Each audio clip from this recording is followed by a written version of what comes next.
भाई साहब, बड़ी जीत आपने दर्ज की है। जो टास्क पार्टी ने दिया, पहले आपको लोकसभा में दिया, 4 बार टिकट दी, आप वो टास्क पूरा कर देगा। पश्चिम में आपको टास्क मिला, कठिन टास्क बताया जा रहा था, लेकिन आपने तो एक अलग ही रंग यहाँ दिखा दिया।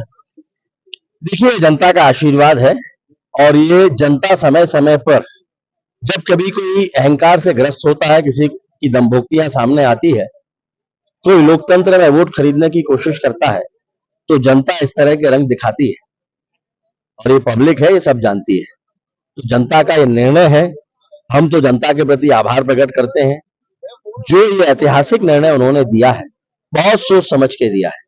माननीय मोदी जी के नेतृत्व के प्रति उन्होंने फिर से एक बार न केवल अपना समर्थन बल्कि विश्वास भी जाहिर किया है, जो साबित करता है कि आने वाले लोकसभा चुनाव में भी एक बार किस तरह की परिस्थिति बनने वाली है। प्रगति पथ से जो बढ़ रहा था जबलपुर, वही जो मुद्दे थे उन्हीं मुद्दों को आप लेके गए, आपने बताया जनता को, जनता ने उनको स्वीकार कर लिया। अब पश्चिम विधानसभा एक बड़ा विकास की ओर अब बढ़ जाएगा। तमाम जो लोकसभा की चीजें आपने की, अब वहां पर एक अलग ही रंग देखेगा। स्वाभाविक है कि देखिए, विकास का कोई रंग नहीं होता।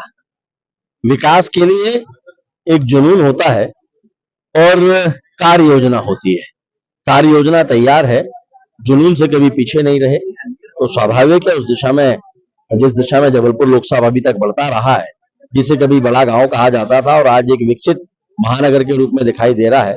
पश्चिम विधानसभा क्षेत्र में जहां जो विकास को लेकर कमियां नहीं है, न केवल वो दूर होंगी, बल्कि पश्चिम विधानसभा विकास की दृष्टि से एक आदर्श विधानसभा बने, ये भी कोशिश होगी। 10 सालों का गड्ढा आपने भर दिया, आपके आते ही साथ चुनाव जीत गए, काफी संगठन वीक वहां पर दिख रहा था। इतना कैसे कमाल आपने कर दिया, क्या रणनीति थी आपकी?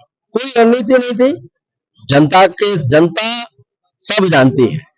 जनता के सामने झूठ बोलने की आवश्यकता नहीं है। मैंने जनता के सामने खड़े होकर सच ही कहा और जनता से स्पष्टता के साथ मैंने कहा कि ये मेरे किए गए कार्य हैं, ये सरकार के कार्य हैं। कांग्रेस के कार्यों की जानकारी आप ले लीजिए और जनता ने उसको स्वीकार करके आशीर्वाद दिया। इसीलिए मैं बार बार कहता हूं कि जनता के सामने झूठ नहीं चलता। 4 बार के आप सांसद थे, सेंटर में काफी मांग चली थी आपको केंद्रीय मंत्री बना दिया जाए, वो तो नहीं हो पाया है। अब विधानसभा आप में पूरी बहुमत आ चुका है। अब आगे क्या सोच रहे हैं, क्या मिलने वाला है? जब कुछ भी सोचने की आवश्यकता इसलिए नहीं है कि पार्टी इसके बारे में पर्याप्त सोचती है और सोच समझकर निर्णय करती है। तो जब पार्टी खुद सोचती है तो कार्यकर्ताओं को सोचने की आवश्यकता नहीं। कार्यकर्ता होने के नाते हमारा काम है, जो टास्क है उसको पूरा करना। टास्क था कि जबलपुर में 8 में से 8 सीटें जीतना, महाकौशल में जीतना और प्रदेश में सरकार बनना, और ये टास्क पूरा हुआ है। सीएम का गौरव जबलपुर को मिलने जा रहा है। मध्य प्रदेश में निश्चित रूप से भारतीय जनता पार्टी का कोई कार्यकर्ता मुख्यमंत्री बनेगा। आप अपने लिए कुछ नहीं बोलते हैं, आप अपने लिए कुछ नहीं बोलते ना। पार्टी ने बहुत कुछ दिया है। 4 बार मुझे सांसद बनाया है, प्रदेश अध्यक्ष बनाया है, लोकसभा में चीफ व्हिप बनाया है। तो भारतीय जनता पार्टी ने जितना कुछ मुझे दिया है, वो मैं ऐसा मानता हूं कि मेरे लिए अभी तक के इस यात्रा में काफी सम्मानजनक रहा है।